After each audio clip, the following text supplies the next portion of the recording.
Everybody, I am Cinnamon Cooney, your Art Sherpa, and today I am going to guide you through creating this amazing but yet easy mountain landscape. It's a really fun way to paint a mountain. If you've never seen it, it's going to surprise you how functional it is and a wonderful way to paint trees. I'm going to explain it step by step. I'm going to tell you the materials, the techniques, show you everything you need to know as a beginner so you can create this for yourself at home.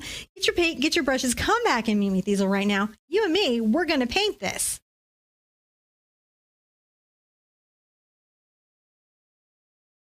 So let's jump right on in and look at the materials. I am using an 8x8 canvas. I have primary yellow, cad orange hue, cad red hue, titanium white, Mars black, and this is cobalt blue, but you could just use your favorite blue. I have a nice oval mop. This is a 1-inch oval mop by Princeton. I've got a number 8 cat's tongue, which is kind of like a filbert around. You could really use either Q-tips and a sponge. Now, I am so excited to show you how to do this because I think you'll be so surprised about how easy it is to actually do. Let's put our things neatly aside so they're there when we're ready, and we're going to begin putting in our sky. So let's get our brush lightly damp, drag off the extra water. And what I find sometimes is it's nice to load my white in first. I like to flip the brush over to load. We get lots of questions all the time. Come here and come just below. This is the halfway point. Come just below that and brush up with just the white.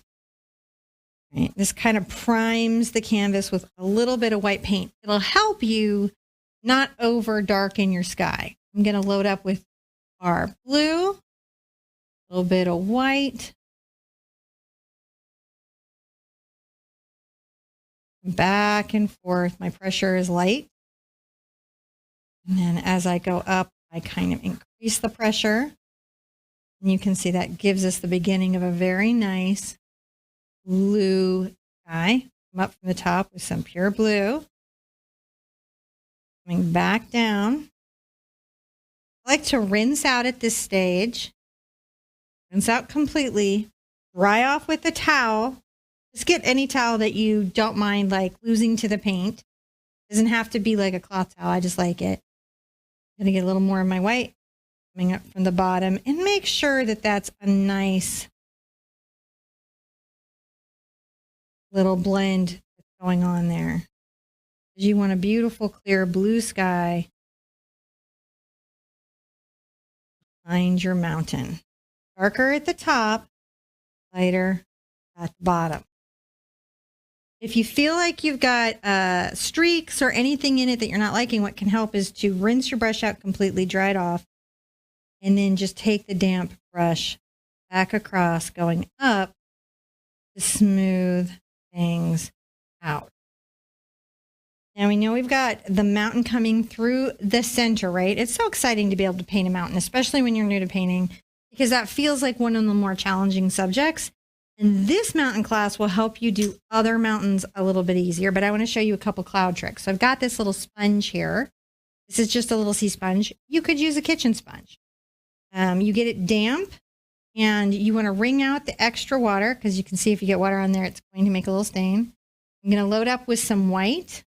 I'm going to come to the side of where I know the mountain is going to be, and I'm going to make some just little curling motions to imply, oh, there's some clouds. Come through the other side. You don't want to make them the same. I always tell students, don't clone your clouds. They should each have their own little personality. It'd be fun to put a few little wispies. But the trick is to make sure that these little lines are randomized. It's also nice if the paint is thicker in some places, which will give it some different values. And the reason that this works is clouds tend to be blended into the sky underneath and very bright on top on a very sunny, clear day. That's a way that you can get that effect. Now, it is a very good idea to dry your canvas at this stage and rinse out your sponge.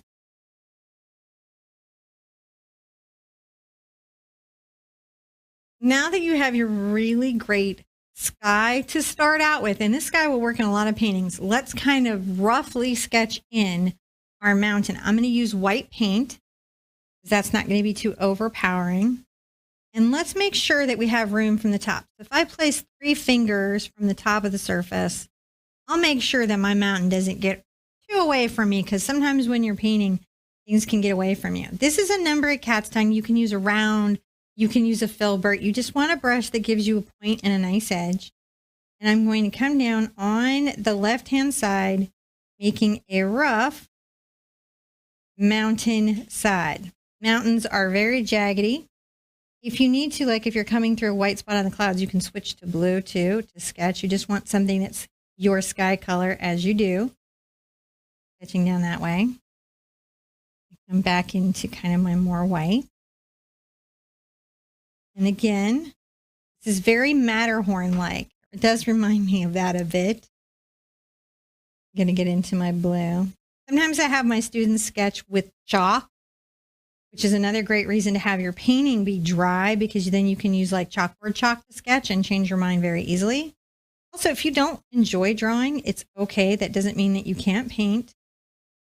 You just want to make sure that you get the image on there, and it's not cheating to use something like a traceable. I provide those for free, so please take advantage of that if that would help you. I'm also going to kind of loosely sketch in my lower mountain that I know I'm going to have perhaps here coming down. You can see I've just done that in blue. It's great to have almost an unsteady hand because that lends itself to the mountains themselves. And then I will say, oh, perhaps there's another little peak that comes down that way. So that's quite a nice, very extreme mountainscape. Isn't that wonderful? All right. Let's make sure that we have that in. Really observe mine. Use the traceable if this is overwhelming, but like try to have this on the canvas.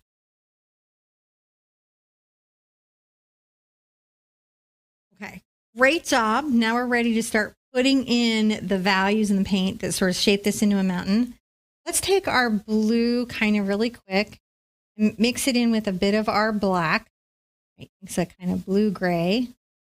We're going to come from the top of the mountain, and you want to show a jagged, and it comes up and down, and then sometimes they'll switch back. Right? So this side of the mountain will be in shadow, and this side will be in light. The first thing I'm going to do is make a gray color with that blue, black, and white mix.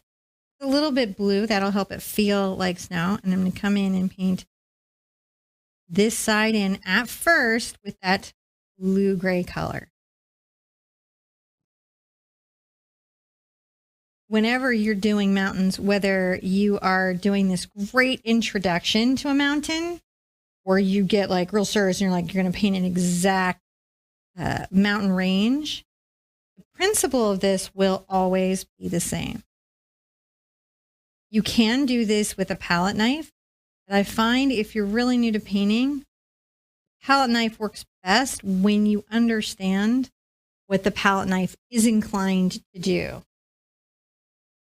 I'm here in the other mountain. I'm going to paint in a little bit of the other face. I want it to be just not as bright as the one up here, but a little bit brighter. We're going to paint in that.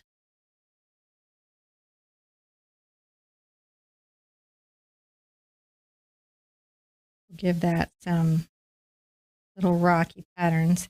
If you need, you don't want fuzzy edges on your mountain. So if it gets fuzzy on you, you want to come in and toe and make sure it stays sharp and jaggedy. That'll be the trick. There we go. I'm going to wipe off my brush on a towel, and I will get my white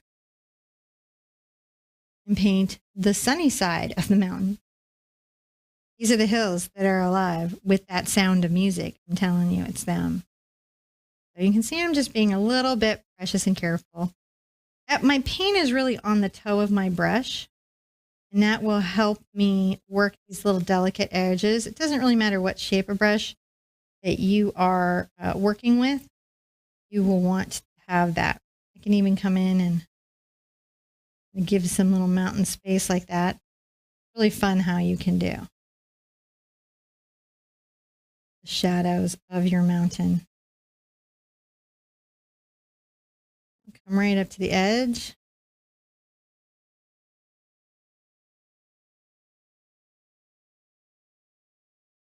Nice to give that a clean paint.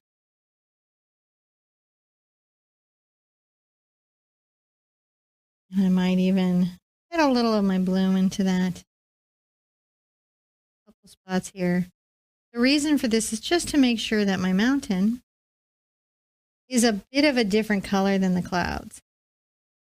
Now, if your clouds and your mountain are the exact same color, you come back with just a little bit of blue. I've rinsed my brush off. I've dried it off. You can see I'm doing little circular motions. And that's giving me a bit of a blend.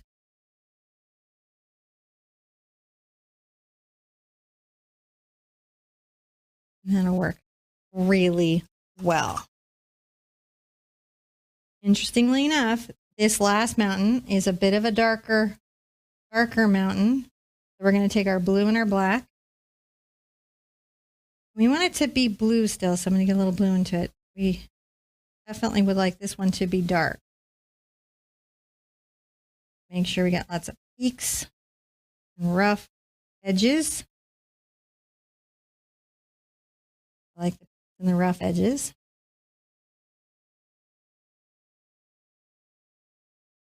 And we'll brush that back.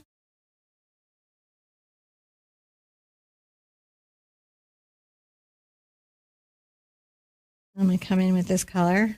Just a little bit already even on this side. Brush back.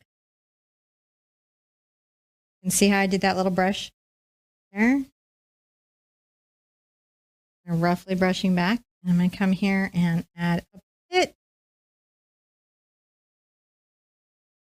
of that to the side.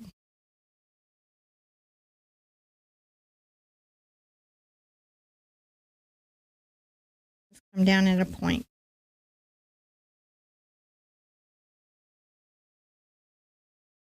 Okay. Coming in on the edge of my brush, I'm making a little jagged line in and down. And another little line down.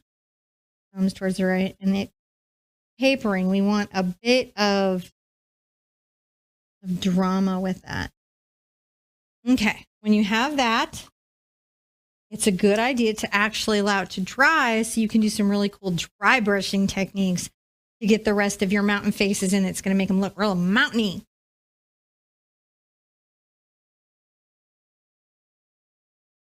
So we are doing really good. It can be a little challenging when you're new to painting. Look at your painting in this stage and see that it's going okay and see that you're doing well, because you'll want to look at mine and really compare yours to mine.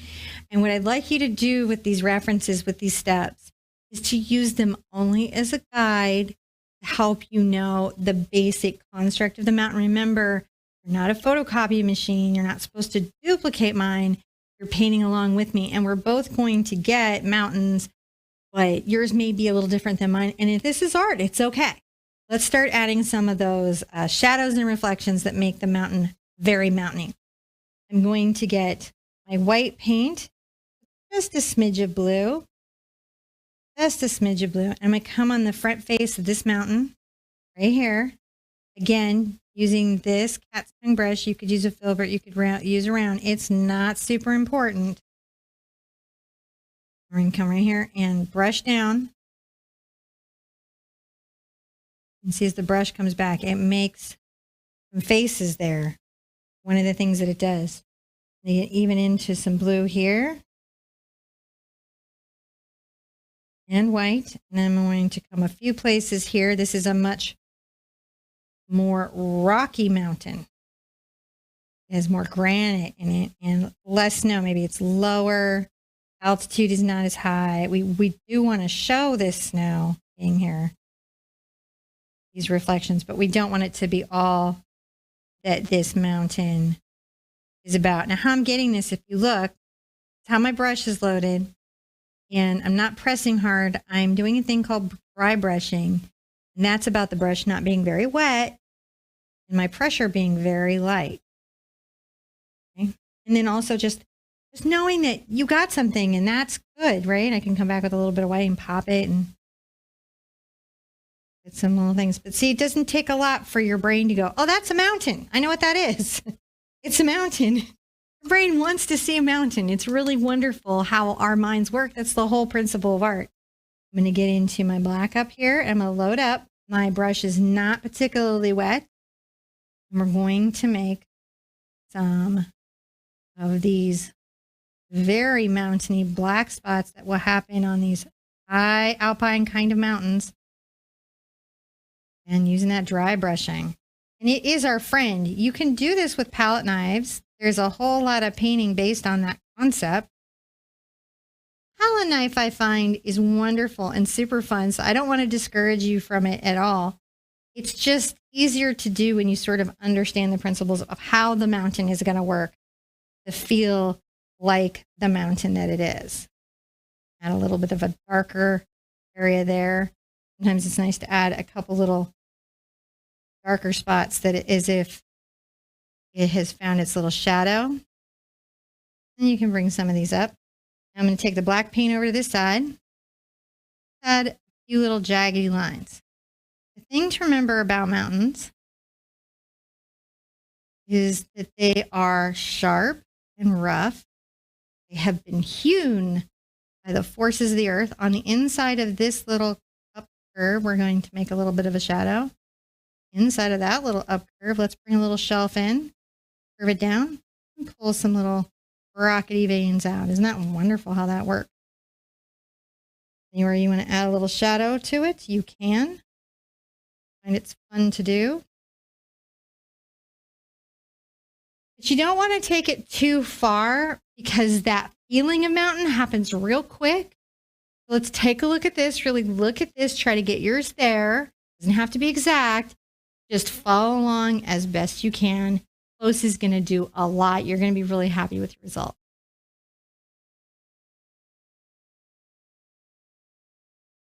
Now I'm going to show you how trees can be easy. When you're new to painting, trees can feel really frustrating. And that can stop you from taking part in the fun that they are. So I'm going to show you a trick with a sponge and Q-tips to make gorgeous trees that look fantastic, that are so beginner friendly. This is a sea sponge. It's a craft sponge. You can get them in all kinds of locations, Joann's, Walmart, and all over. You can also just use a regular kitchen sponge as long as it doesn't have the scrubby. I'm going to start out by getting my darkest color, which is my red here. And I'm going to load up my sponge. My sponge is damp, not dry, but it is also not wet. And I'm going to come along and tap lightly up and down. It's going to make a feeling of leaves. Now, over the white, I will push down maybe a little harder to give that a solid paint, as you can see. But where the mountains are, I lighten up my sponge. See that? So already you can go, oh, that is like the tops of trees. Like I have this view of some mountains that are peeking over the tops of some trees. Don't take out all your mountain work. This is a balance, right? So just breathe. Give yourself a minute. There's not a speed component to this. Also, there's not a pass or fail component to this. The way you feel during the painting is as important as the result. So try to make sure that you're taking care of yourself in your space, keeping this kind of area fun. All right. So that is the first layer with your sponge for the trees. Now rinse your sponge out. Very good. We're not going to let this paint dry. Now I want to add a lighter color, which is why it's nice if it's still wet on the surface. I'm going to get my cadmium orange hue. You can see I'm loading it up on the sponge again. And up here at the edges, let's put some of these orange leaves. I don't want to take out all the deep red. The deep red is so important to the overall look of this. Keep those leaves uneven and random too, because trees, they are wild. and unruly layers really make a huge difference. Right? There you go. That's the orange layer. And then, like you, while everything's still wet, to mix into the yellow and add a bright orange, the edges of your leaves.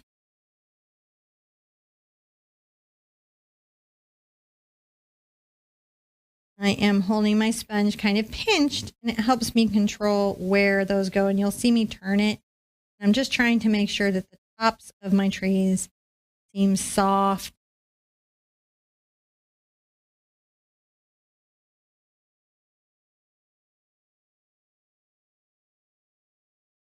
All right. And I'll show you how to finish with a few bundled Q-tips to make it seem like it's got some more in focus leaves.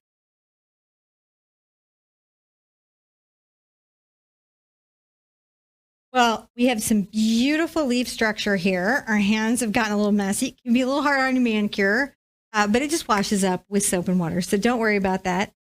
I have Q-tips. These are cotton swabs. And I got the little ones that are from CVS. I actually like those. But what you want is the ones that are wrapped a little tighter like makeup swabs. I bundled them with little plastic hair rubber bands. And I'm going to tap up and down a bundle of 3 here. And add some round detail leaves. You can see it almost creates a little stamping pattern.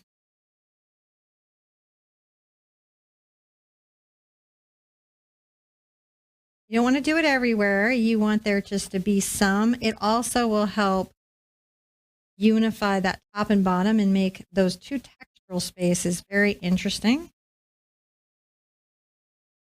Up and down in the paint. And then up and down here. And you can see how this creates a layering.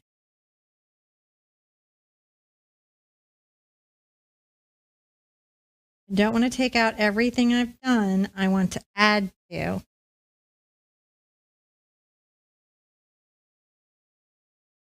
And you can get, really generous down low, creating that texture, which will really help it also feel like trees. So that's our red layer of that. We're going to come through and then do exactly as we did with the sponge, an orange and a yellow layer. I've got another bundle of 3. I'm loading up my orange, tapping up and down, so it's got a nice load. That's a perfect little load.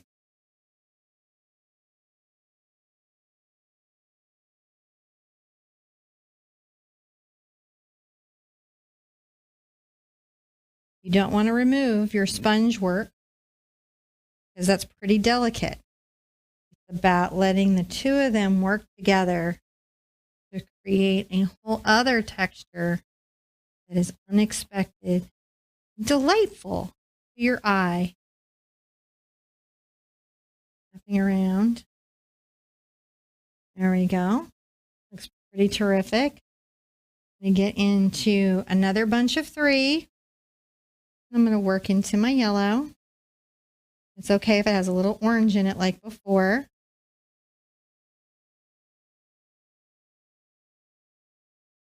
I'll tap in and create little word spaces that are maybe bunches that are closer. There we go. Let's add another little bit right here. I'm tapping up and down in the yellow, tapping up and down on the surface. If you get really fuzzy Q-tips, I actually have a 5-minute video on how to use Q-tips and other techniques that are weird that you should know in acrylic painting. So if you got 5 minutes, it may troubleshoot any of the problems that you're having.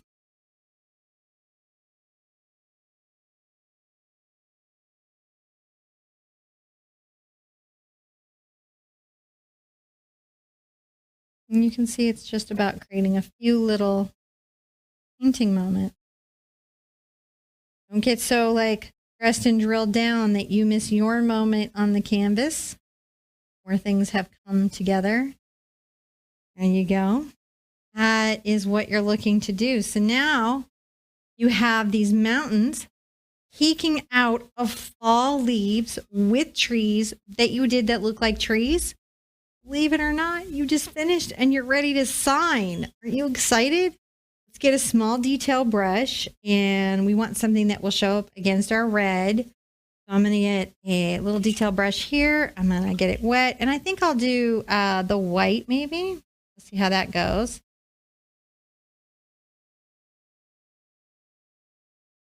That may not be the detail brush. This is not the detail brush I am looking for. I'll do this detail brush. It works. This is my Art Sherpa #1. I like my signature to be here, but I don't want it to be disruptive to the painting. So what I tend to do is try to find a way to paint it in so it's there, but not so it takes over the whole thing. Mine tends to be a little bit light. You can do yours. Anyway, that one is just in there. It's a very stealthy signature. I'll have to make it more noticeable later, but you get the general gist. Make your mark, put it on there. Hopefully, when you see this and you see your version of it, you go, mountains maybe are okay. And this will inspire you to take on a more challenging project in the future with me, or really anywhere. Good to yourselves. Good to each other. I want to see you at an easel really soon. Bye. Hey everybody, I am Cinnamon Cooney, your Art Sherpa, and I'm here to guide you step by step through you creating this gorgeous. Wait, is my hands? Look at my hands. Intro. That's your intro. That's the intro right there. No. Really? All right, everybody, let's start the painting.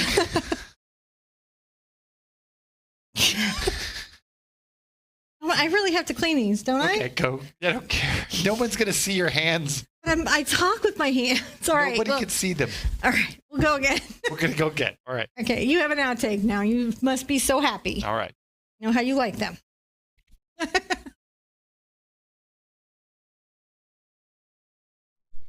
So thank you guys all for joining us. Sorry that we had the little cloak and dagger about being live and then not being live.